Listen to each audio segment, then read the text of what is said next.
Starfield is a game about even more than space, humanity.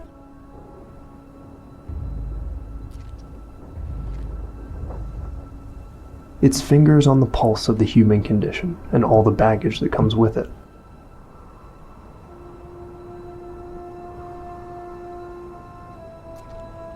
One element of that baggage is our incurable need for violence.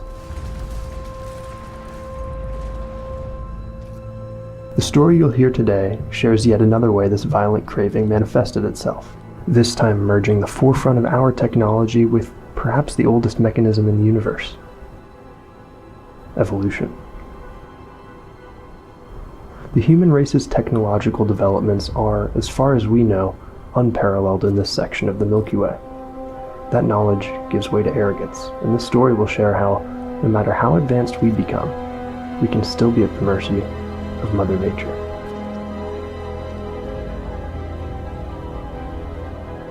It's 2307.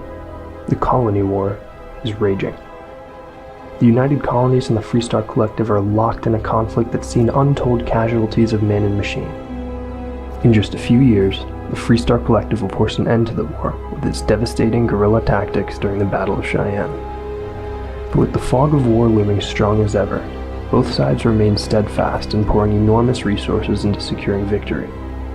Desperation and risk take precedence over caution and courtesy for a fellow human.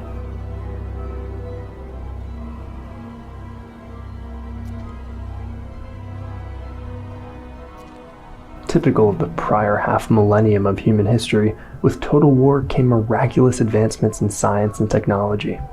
Powerful, manned, bipedal killing machines emerged that wreak so much destruction on the settled systems that they're banned as part of the peace agreement made at the war's conclusion.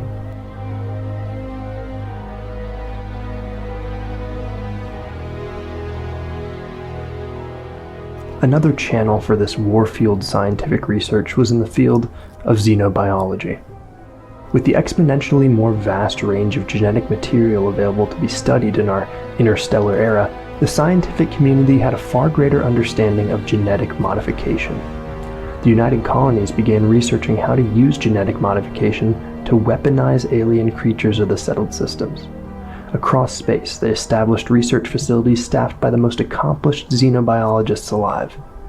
One of these facilities was built on Kreet, the gray, rocky moon of Ansalon.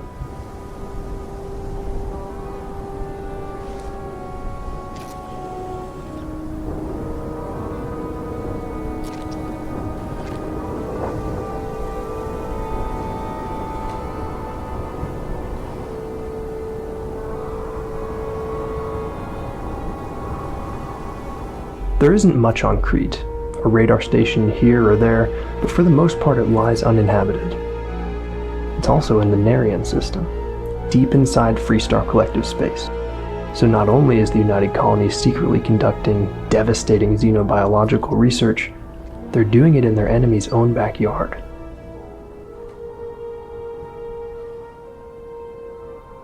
Chosen to operate the research station was Dr. Hayden Wynn, an accomplished xenobiologist of the United Colonies. Dr. Wynn didn't realize that this assignment was in Freestar Collective space until he arrived, but it didn't faze him. "We go where the work takes us," he wrote in one log.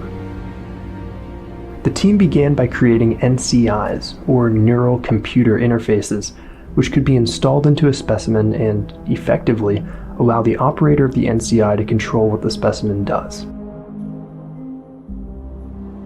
Upon the arrival of Dr. Wynn and his staff on the 11th of February, 2307, the Kreet research station was state-of-the-art and fully operational. The research team had an extremely good morale, knowing that leadership of the United Colonies was fully behind them. Project Pet Shop, as it became known, was off to a dream start. The team soon referred to the research facility itself as the Pet Shop.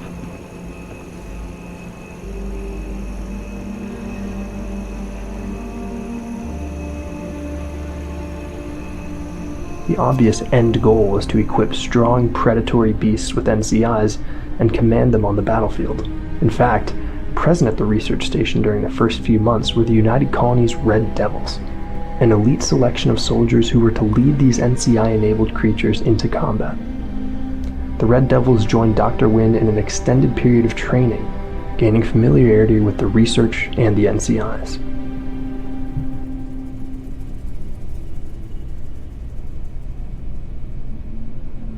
It quickly became clear that early results for Project Pet Shop were incredible. Less than a month after the project had started, on March 3rd, Wynn published a status report that through the use of NCIs, they had almost completely controlled a group of arthropods. These arthropods were calm. They didn't put up a fight when the researchers implanted the NCIs, but they did have versatility. The arthropods passed all environmental survivability tests with flying colors. Hot, cold, zero oxygen, they were able to sustain themselves and still respond to the NCIs in any environment. By August of 2307, Dr. Wynn was confident that these arthropods would serve as the backbone of the United Colony's Xeno-Warfare Division.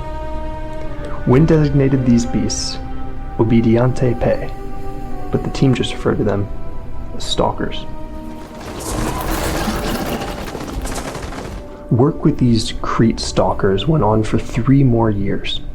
Eventually, though, whether through pressure from the United Colonies or through Dr. Wynn's own volition, there became a desire for Project Pet Shop to work with alpha predators. As obedient as the Stalkers were, the team wanted stronger, more ruthless creatures that could kill swiftly and brutally. The creature of choice was Ochisio machina, which roughly translates to killing machine. Ochisio machina was first encountered by a group of astrogeologists in the early 2200s, nearly a century before Dr. Wynn began Project Pet Shop. The beast, which didn't appear to be indigenous, was alone. No one, not Dr. Wynn nor the astrogeologists, knew how machina arrived on that moon and encountered the astrogeologists.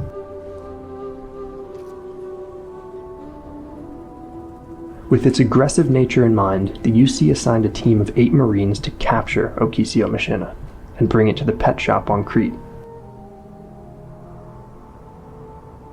The Marines were decimated by the beast.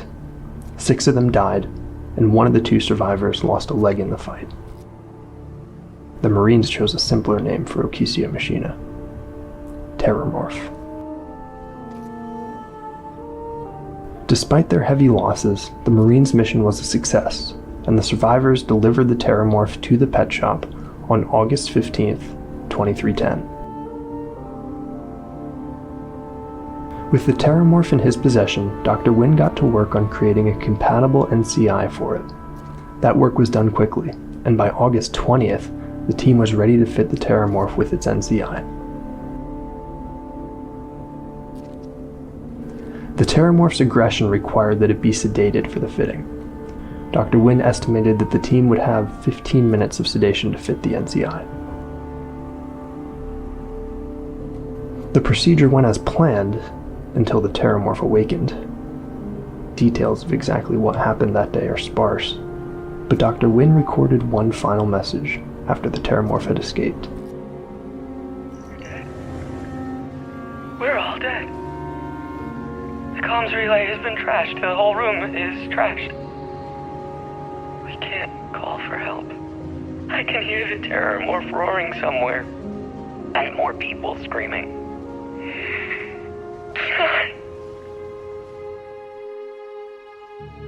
The Terrormorph left the research station and found a new home elsewhere on Kreet, waiting for its next victim with a half-fitted NCI in its head. With the research station so deep in Freestar Collective space, the United Colonies had no choice but to abandon the pet shop, to leave it to rot and decay among the harsh volcanic landscape of Kreet. 20 years went by. With the team of scientists dead and the UC unable to restore and restaff the facility, Crimson Fleet pirates arrived on Kreet and claimed the research station as their own.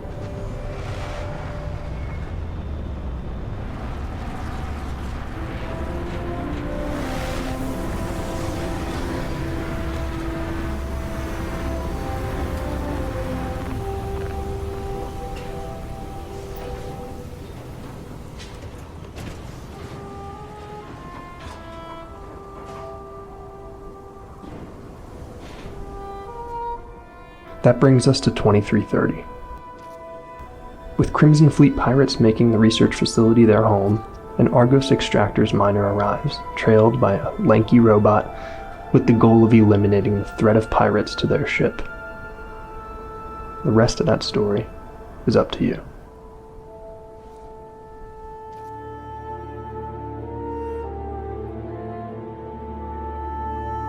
Project Pet Shop was extremely successful for 3.5 years. Humans became convinced that their developments and their technology could harness the power of the natural world and weaponize it.